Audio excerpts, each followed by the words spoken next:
Alors, regardons comment fonctionne le rôle d'acheteur pour l'application Dynamics Nav Apps pour les financiers. Donc, encore une fois, ici, avec Action, je peux ajouter un bon de commande, faire un retour d'achat. C'est ici que je peux gérer les prix d'achat escompte de ligne, un peu comme on l'a vu au niveau des ventes. Et dans mon menu à gauche, j'ai l'accès aux bons de commande et retour d'achat, et aussi articles et fournisseurs. Donc, si je veux ajouter un article, je viens ici dans Nouveau, et je vais simplement ajouter l'article. En appuyant sur Tab, il va me donner le numéro. On va créer un vélo, tiens, vélo stationnaire. Et voilà. Unité de mesure, donc je peux vendre des vélos à la boîte.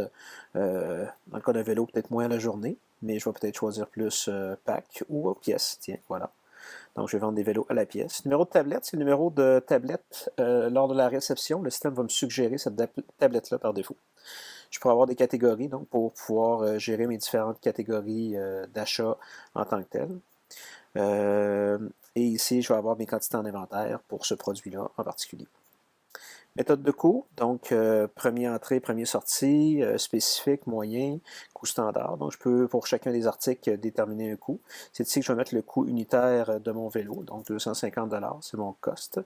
Et donc mon dernier coût direct aussi qui pourrait être peuplé par le système lorsque je fais mes différents achats.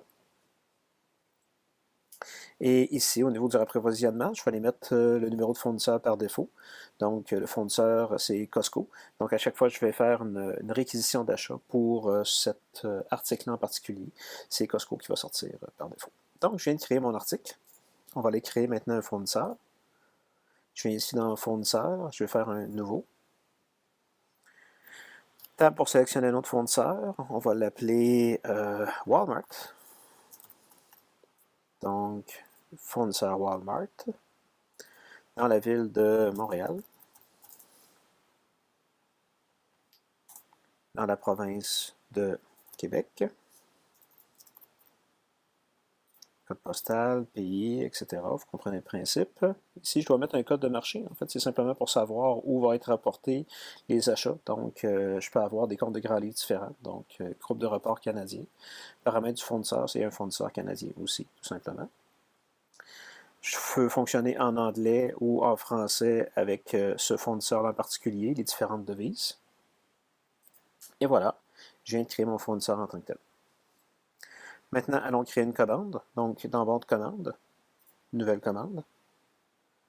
Donc, pour ma commande d'achat, je vais choisir un fournisseur. Donc, je vais prendre Costco Canada. Le système me génère automatiquement les coordonnées de Costco. Je peux avoir un numéro de commande de fournisseur en tant que tel. Numéro de livraison fournisseur, donc pour pouvoir référer, même principe au niveau de la facture, donc pour faire ce qu'on appelle en anglais le three-way match, donc de joindre les factures d'achat du fournisseur directement à ma facture. Mais pour l'instant, créons notre achat, donc je vais aller ici dans l'article, je vais prendre un article, numéro d'article, ici je vais avoir la liste de tous les articles, on va prendre Basic, et je vais en acheter une quantité de 10. Je vais avoir mon prix qui s'ajoute ici automatiquement. Il est à noter que pour faire la réception, ça va être le même document. Donc, je vais faire la réception à partir d'ici. Quand c'est à recevoir 10, je pourrais en recevoir 2. À ce moment-là, j'aurai un reliquat, c'est-à-dire une quantité BO. Et les deux vont être maintenus à l'intérieur du système pour une réception future. Même principe pour la facturation. Donc, je peux recevoir 2, facturer 6, peu importe. Là. Donc, j'ai la flexibilité au niveau de quantité achetée, quantité reçue et quantité facturée. Et voilà qui complète la commande de vente. Allons voir rapidement un retour d'achat. Donc, retour d'achat, c'est un peu le même principe qu'une commande d'achat, tout simplement. Donc, je vais encore choisir mon fournisseur. Voilà. Je vais encore avoir l'information complète et je vais pouvoir indiquer un code de retour. Donc, disons que c'est mes vélos que je veux effectuer un retour, bicycle. Donc, code de motif de retour, défectueux, réparation, pas le bon item. Donc, pas le bon item. J'en ai rajouté. J'en ai 2 que je veux retourner tout simplement.